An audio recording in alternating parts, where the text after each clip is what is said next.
Wanted to recap you of the weekend's events surrounding COVID. We, as you know, have been enforcing the new ordinance that we have in our city, and that limits the number of patrons at certain categories of businesses. We did have some calls over the weekend on that, but we found that most businesses are in compliance on that, which we really have appreciated. So thank you to the business community who is taking that seriously and who is adopting those ordinances into their business practices. If you have any questions on that, you can continue to go to siouxfalls.org/COVID-19. You know, we saw more cases in South Dakota and in Lincoln and Minnehaha counties over the weekend. There were several hundred more tests that were run yesterday that we're waiting on those results today.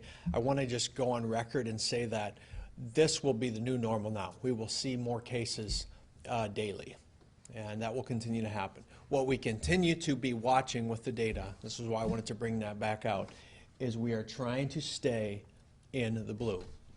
And that is important because we're trying to ensure that our hospital care is available for when people need it as a result of COVID, because we know they will need it.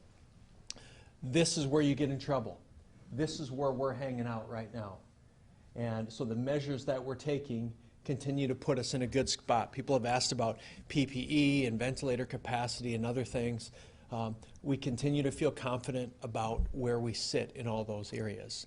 Now, what we're watching, and I actually have a call at 1:30 with one of our healthcare systems today, is we're really looking at the data modeling that they're putting forward to determine if and when our surge comes. And we will have a surge. It's just, is our surge an apex peak, or is our surge more like this? Okay? What we want is a slower, more rounded surge. And so we'll have more information even after our presentation today with one of our healthcare partners. As you know, the legislature's meeting today to consider some emergency bills, and I hope they consider passing a few of these. There's one I want to highlight, and that's 936. Bill 936, there's a couple amendments to that which would extend public health emergency powers down to county and local jurisdictions, and will clarify the authority that we have as local government to be able to carry out the directives from the president and the governor by giving us clear language and providing for emergency adoption of ordinances. So if you would like to weigh in on that, they're debating that today. You can go to the legislature website, look for the special emergency session, and you can send feedback on that bill and encourage them to pass the amendments to 936. Also just had a meeting about an hour and a half ago with several of our banking community leaders to talk about the impact of the CARES Act that was passed on Friday.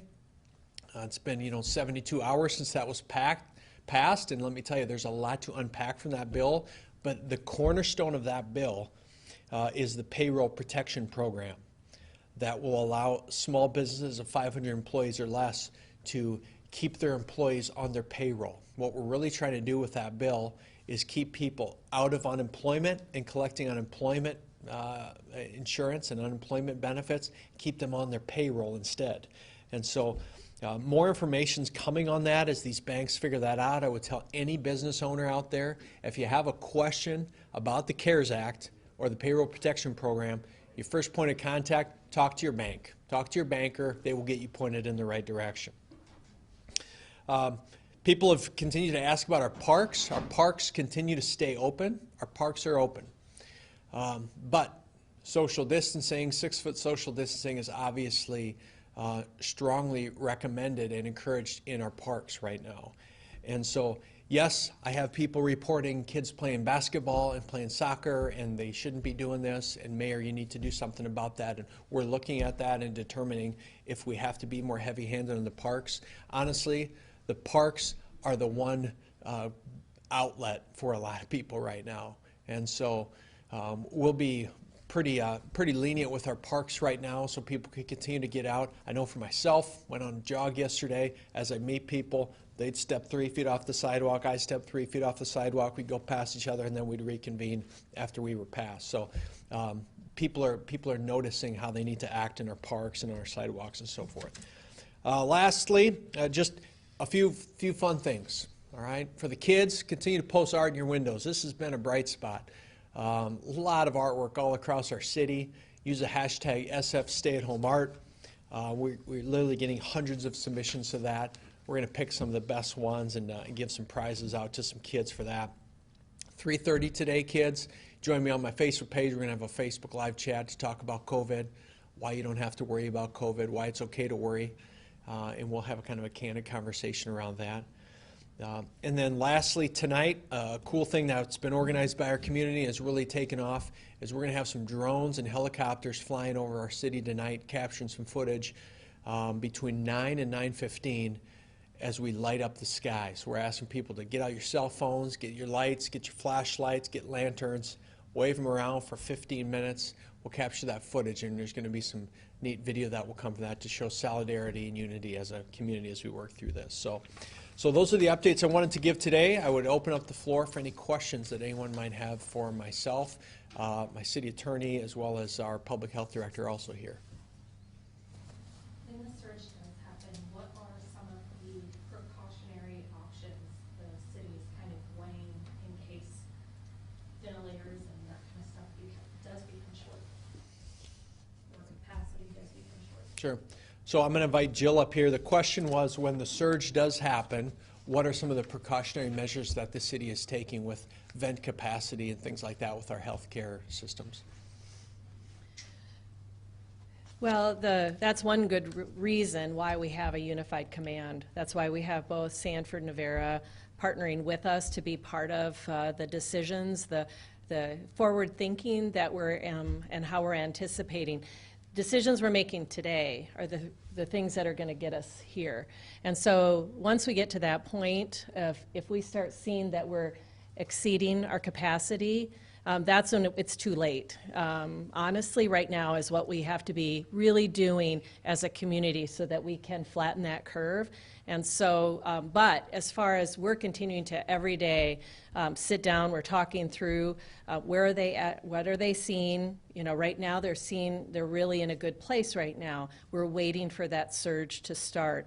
And it's hopefully all the actions that we're taking as a community right now that are going to prevent us from that increasing too far above this line right here. So I hope that answers your question. I think the other thing I'll just say on that is we talk about the peak. You know, this is obviously a peak, and this is a peak. It's good peak, bad peak, okay? So there is even, disagreement's too strong of a term, but differing opinions on when we will peak in the state between all of our healthcare organizations, between the State Department of Health and our healthcare partners. So we're continuing to refine data so we can get to a universal kind of peak analysis to make sure we're all kind of singing from the same sheet of music on when we expect that peak. Because if one thinks we're going to peak in September and one thinks we're going to peak in June, well, that's a very different response. And so we need to ensure that all of our modeling is the same, and I think we're slowly getting there with our healthcare partners because we're relying on their data. We're relying on the data of our healthcare partners, State Department of Health, to tell us the steps we need to take so we can prepare for when that peak is. If we're not going to peak till September, let's say, well, then we aren't shutting down businesses now, okay? Because we don't have to yet if that's what the data tells us. So that's what's determining our action. When I say we're looking at science and data to determine if and when we have to take steps, that's what we're using. Question from our newsroom. They were curious if we know how many are hospitalized with COVID in Sioux Falls right now. We don't have that. And nor do I believe the healthcare organizations are providing that information for privacy and compliance reasons, I believe. Is that correct, Jill? Yeah. Would that be good public information for us to know that there's a certain number at each hospital to you know, just as we're trying to disseminate information. Yeah. I can't answer that. That'd be a question for the healthcare organizations to answer that question. So as of right now, all businesses in Sioux Falls are remaining open. You're not mandatory them to be closed or anything like No that? business is required to be closed right now. Some have voluntarily chosen to be closed. Others are adhering to a more strict set of ordinances if they fall within the category that we passed last Thursday. But Every business is able to be open. Some are adopting and innovating in new ways in order to try and keep their doors open and keep their employees paid. So businesses are open. Can you speak on the bill regarding payroll? Obviously, I'm not well enough versed on it. If you can shed some light on it. Yeah, the Payroll Protection Program will allow employers and nonprofits who have 500 employees or less to get 2.5 times their annual payroll based on a period of time from 2019. Okay, this is how confusing this is. And they will be able to use those dollars to continue to pay their employees, and some of that will be forgivable. It will be turned from a loan into almost a grant program. So some of those dollars will be forgivable to the businesses. And so the point of that being, well, you can lay off all your employees, and now they go to the state and they collect unemployment benefits, and it costs the state on that end. They want to keep them employed instead, shift those federal dollars over here, so that when the economy turns, they're ready and they don't have to hire again, and they got the right people in place. So the challenge is, if a hotel has 100 employees and they only have work for 50, well, they can keep those other 50 on payroll because of the bill, but what are they going to do? What role are they going to play? And so you're asking businesses to say, well, if you're a hotel, it's a good time to do a deep sanitary dive into your whole property. It's a good time to repaint rooms. It's a good time to do some of those things so you're ready when you open for business. Say, we've completely top to bottom sanitized this place. This is, so we're asking businesses to start thinking like that. And this bill passed over the weekend? It passed on Friday. Passed on Friday. Passed the House. And yeah. How crucial is that to, I guess, keep the unemployment fund from dropping? It's huge. About 1,000% increase in unemployment claims since COVID began. So it's an incredible strain on the unemployment fund. This is essentially somewhat of a supplement to that, or a different way to keep people employed and paid other than unemployment insurance. So it's huge. Can't come quick enough for a lot of businesses and families. Just curious on that, can the city of Sioux Falls, you're a big employer, can you tap into that, or because you're a government, no? We can't. One, we're over the employee threshold of 500, and two, it's only for for-profit businesses and nonprofits. So how is your city of Sioux Falls? Are you furloughing? Are you? We're not furloughing. That's a good question. I will say that we have suspended hiring right now, both seasonal and full-time employees. And we're doing that not to put a panic into our team, but to say this is the smart thing to do right now. We'll get through this period. So what we're having to do is have some of our full-time employees consider adjusting the work they do to some of the stuff that's normally filled by our part-time staff. We don't know if our pools will be open this summer. So to hire several hundred lifeguards right now and start putting them on payroll when we may not be able to, keep them employed is not very responsible. So we have put a hiring freeze in place right now.